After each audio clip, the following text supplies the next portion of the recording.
ఒక తిరుగుబాటుదారుడు, ఒక రాజు, చివరికి ఒక సామ్రాజ్య నిర్మాత, చరిత్ర గతిని మార్చేసిన అతి కొద్ది మందిలో ఒకరు. అవును, మనం ఈరోజు ఛత్రపతి శివాజీ కథ గురించి మాట్లాడుకోబోతున్నాం. ఆయన గురించొక చక్రవర్తి ఏమన్నాడో తెలుసా? కొండ ఎలుక అన్నాడట. అవును, అప్పటి మొఘల్ చక్రవర్తి ఔరంగజేబు శివాజీని చూసి చాలా తేలిగ్గా తీసిపారేశాడు. కాని పాపమా చక్రవర్తికి అప్పుడు తెలీదు, ఆ కొండ ఎలుకే తన మహాసామ్రాజ్యపు పునాదుల్ని కదిలించబోతోందని. అసలు ప్రశ్న ఇక్కడే వస్తుంది. ఒక ఎలుక అనిపించుకున్న వ్యక్తి అంత పెద్ద సామ్రాజ్యాలను ఎదురించి తనకంటూ ఒక స్వతంత్ర రాజ్యాన్ని ఎలా కట్టగలిగాడు? ఏంటి దాని వెనుకున్న రహస్యం? సరే, ఈ ప్రశ్నకు సమాధానం కావాలంటే మనం కాస్త టైం ట్రావెల్ చేసి వెనక్కి వెళ్ళాలి. అసలు శివాజీ పుట్టినప్పుడు పరిస్థితులెలా ఉన్నాయో చూద్దాం. ఒకసారి 17వ శతాబ్దపు దెక్కను ఊహించుకుందాం. అదొక యుద్ధభూమిలా ఉండేది. ఒకవైపు బీజాపూర్, అహ్మద్నగర్, గోల్కొండ, సుల్తాన్లు వాళ్లలో వాళ్లే ఆధిపత్యం కోసం కొట్టుకుంటున్నారు.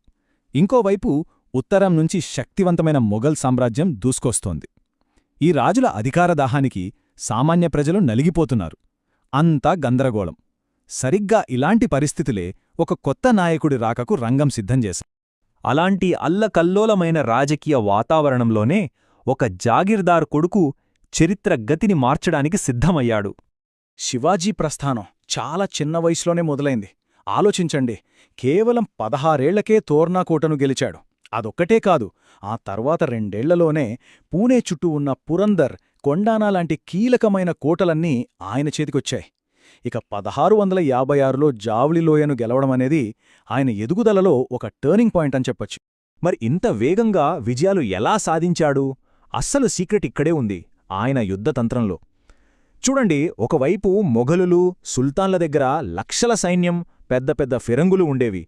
మరి శివాజీ దగ్గరో చిన్న, చాలా చురుగ్గా కదిలే దళాలు.